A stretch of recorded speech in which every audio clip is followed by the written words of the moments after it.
Mars media நேயர்களுக்கும் அன்பர்களுக்கும் இந்த நாள் இனிய நாளாக அமைய எல்லாம் வல்ல இறைவனை பிரார்த்திக்கின்றோம். இந்த சேனல் உங்களுக்கு பிடிச்சிருந்தா மறக்காம சப்ஸ்கிரைப் பண்ணுங்க, ஷேர் பண்ணுங்க, லைக் பண்ணுங்க, கமெண்ட் பண்ணுங்க. எனதருமை விருச்சிக ராசி அன்பர்களே, இந்த பதிவுல நம்ம என்ன பார்க்க போறோம் அப்படின்னா, நிகழும் மங்களகரமான குரோதி வருடம் வைகாசி மாத ராசி பலன். இந்த வைகாசி மாதத்துல உங்களுக்கு எந்தெந்த கிரகங்கள் அற்புதமா வேலை செய்ய போறது, எந்தெந்த கிரகங்கள் மூலமா நீங்க கொஞ்சம் கவனமா இருக்கணும், பரிகாரமா என்ன பண்ணினா ரொம்ப விசேஷம் அப்படிங்கறத பத்திலாம் நம்ம இப்ப தெளிவா பார்க்க போறோம். முதல்ல 8-11 கூடிய அதிபதி புத பகவான் மாத ஆரம்பத்துல பகைருண ரோகஸ்தானமாகிய 6ஆம் இடத்துல இருக்கார். உத்தியோகத்துல பொறுப்புகள் அதிகமாகும். எடுக்கிற காரியங்கள்ல கவனமா இருக்கணும். சில நேரங்கள்ல சக ஊழியர்கள் கூட உங்களுக்கு பகையாகலாம். அப்படிங்கறதுனால அவங்களெல்லாம் அனுசரிச்சு போறது ரொம்ப நல்லது. அதே சமயம் உடல் ஆரோக்கியத்திலையும் சிறப்பு அக்கறை எடுத்துக்கங்க. 24/5/2024 முதல் இந்த புத பகவான் கலத்திரஸ்தானமாக 7ஆம் இடத்துக்கு வந்து சூரிய பகவானுடன் இணைந்து புதாதித்ய யோகம் பெற்று சஞ்சரிக்கிறார். அதனாலே கல்வி பயிலும் மாணவ மாணவிகளுக்கு கல்வியில் உற்சாகமான சூழ்நிலை நிலவும்.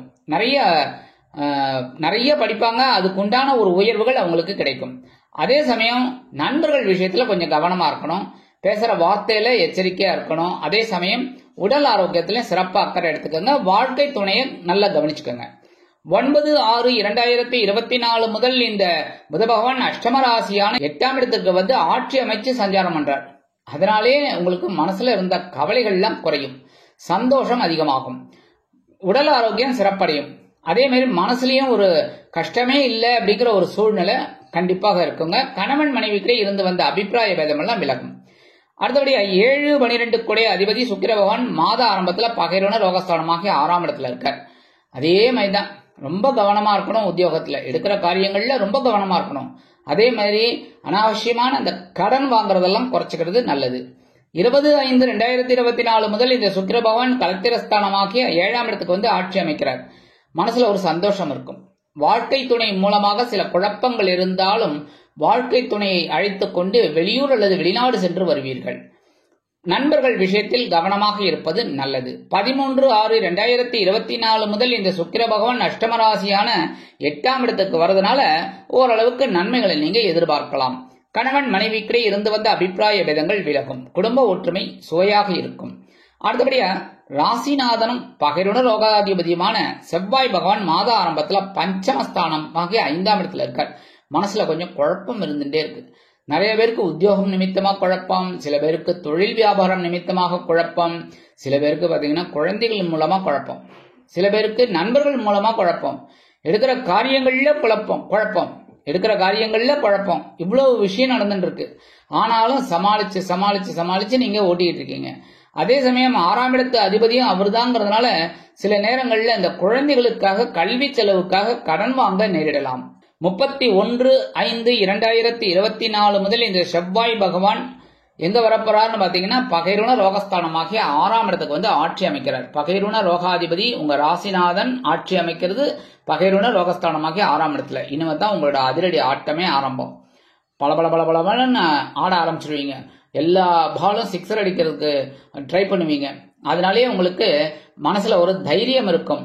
அதே சமயம் உத்தியோகத்துல இருந்து வந்த மறைமுக நெருக்கடிகள் விலகும். சக ஊழியர்களிடம் இருந்து வந்த கருத்து வேறுபாடுகள் விலகி அவர்களின் மூலமாக ஒற்றுமை நிலவும். தொழில் வியாபாரம் அருமையாக நடைபெறும். கடன் சுமை குறைவதற்கு சில வருமானங்கள் உண்டாகலாம். உடல் ஆரோக்கியத்தில் இருந்து வந்த இன்னல்கள் மறையும்.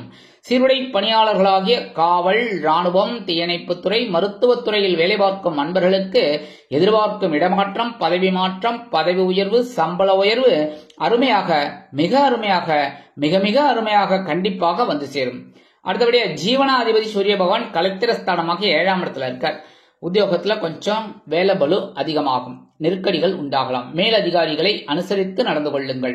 தொழில் வியாபாரத்தில் நிதானமான போக்கை கடைபிடித்தால் லாபம் உச்சிதம் கண்டிப்பாக கிடைக்கும்.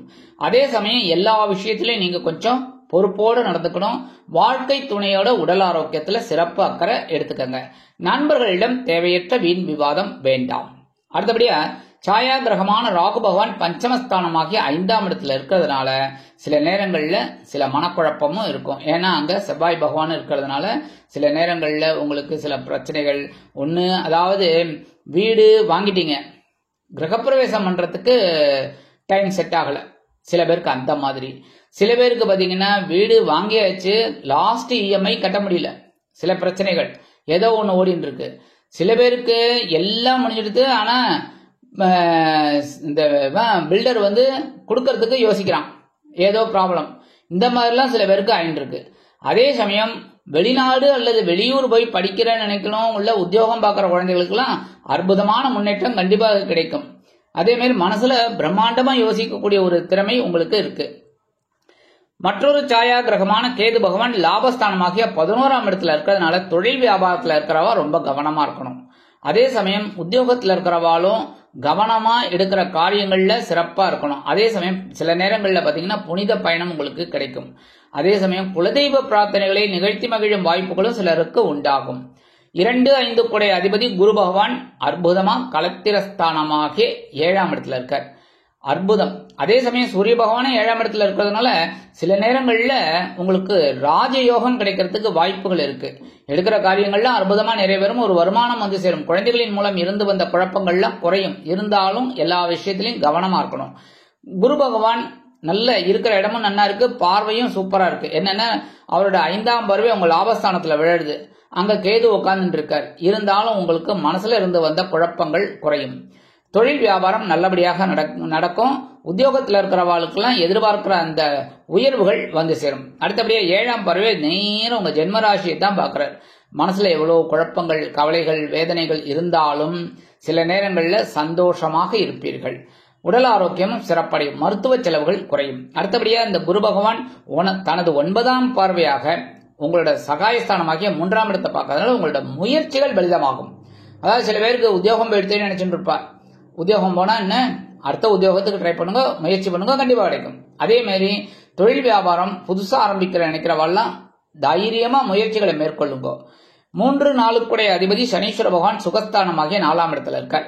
சசயோகம் 1, 4, 7, 10 ஆகிய கேந்திர ஸ்தானங்கள்ல சனீஸ்வர பகவான் இருந்தா பஞ்சமகா புருஷ யோகம். அந்த பஞ்சமகா புருஷ யோகத்துக்கு சசயோகம்னு வேறு சனீஸ்வர பகவான் இருந்தா. அந்த வகையில இந்த சசயோகம் உங்களுக்கு கிடைக்கிறதுனால உடல் ஆரோக்கியம் ஓரளவுக்கு அப்படி இப்படி இருந்தாலும் பெரிய அளவில் மருத்துவ செலவுகள் இராது. உங்களோட முயற்சி ஸ்தான அதிபதியும் அவர்தான், சுகாதிபதியும் அவர்தான். அதனாலே சில நேரங்கள்ல உங்களுக்கு வெளியூர் அல்லது வெளிநாட்டு பயணங்கள் ஏற்படலாம். அதன் மூலம் வாழ்க்கையில் சில நல்ல திருப்பங்களை எதிர்பார்க்கலாம். சில பேருக்கு பொன்பொருள் ஆடை ஆபரண சேர்க்கை உண்டாகும். வீடு, மனை, வாகனம் இதெல்லாம் வாங்கக்கூடிய ஒரு யோகமும் உங்களுக்கு கிடைக்குங்க. சரி, பரிகாரமா என்ன பண்ணினா ரொம்ப விசேஷம் அப்படின்னா, எம்பெருமான் முருகப்பெருமான நீங்க தினந்தோறும் வழிபாடு பண்ணணும். ஏன்னா 5ஆம் இடமாகிய பஞ்சமஸ்தானத்துல இருக்கிறதுனால சில நேரங்கள்ல இந்த குழப்பங்கள் எல்லாம் குறைக்கணும் அப்படின்னா முருகப்பெருமான வழிபாடு பண்றதுதான் ரொம்ப விசேஷம். செவ்வரளி மாலை போட்டு செவ்வாய்க்கிழமை வழிபாடு பண்ணுங்க. தினந்தோறும் முருகனோட காயத்தை சொல்லிட்டு வாங்கோ. சரியா? அடுத்தபடியா நவ கிரகங்களில் உள்ள சனீஸ்வர பகவானுக்கு சனிக்கிழமைகளில் எல் தீபம் ஏற்றி வழிபாடு பண்ண உங்களுக்கு அற்புதமான சூழ்நிலை உண்டாகும் எல்லா விஷயத்திலையும். அதே மாதிரி இந்த சின்ன சின்ன பரிகாரங்கள் பண்ணினாலே குரோதி ஆண்டு வைகாசி மாதம் உங்களுக்கு ஏற்றம் தரும், மாற்றம் தரும், எல்லா விதத்திலும் முன்னேற்றங்களை தரும் மாதமாக அமையும் என்று கூறி விடைபெறுகிறேன். நன்றி, வணக்கம். மீண்டும் ஒரு அருமையான பதிவில் நான் உங்களை மனமகிழ்ச்சியோடு சந்திக்கிறேன். வாழ்த்துக்கள். வாழ்க வளமுடன். இந்த சேனல் உங்களுக்கு பிடிச்சிருந்தா மறக்காம சப்ஸ்கிரைப் பண்ணுங்க, லைக் பண்ணுங்க, ஷேர் பண்ணுங்க.